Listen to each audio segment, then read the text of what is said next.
To understand the darkest depths of organized crime, one must look beyond the infamous bosses and into the shadows where their most dangerous enforcers operated.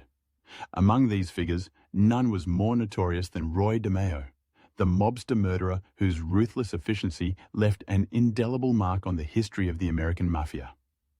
Rising through the ranks of the Gambino crime family in New York City, DeMeo was not just a hitman, he was the architect of a killing machine.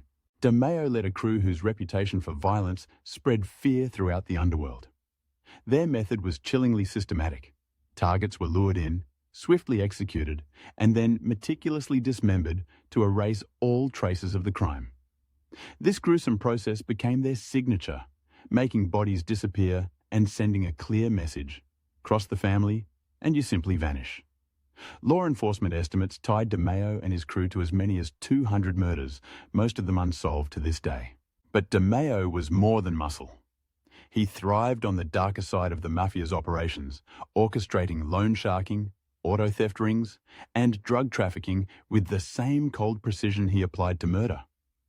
As his power grew, so did his paranoia and brutality, even turning on those within his inner circle when he sensed betrayal. Yet the violent world DeMeo mastered would eventually close in on him. As law enforcement intensified its campaign against organized crime, the Mafia's code of silence began to fracture. DeMeo, once invaluable, became a liability. In a final twist of fate common to many in his world, he was betrayed and killed by his own associates.